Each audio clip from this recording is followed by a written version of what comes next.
सैमा खिदलानायसो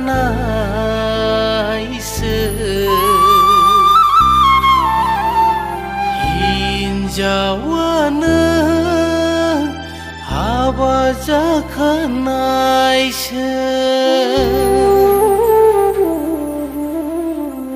सिख्ला मोजां मोजांफ्राबो गावबा गाव दंखाजोबखासै मासुनि खाफालाना उजिफैखो बे बुहुमाव बाजैलो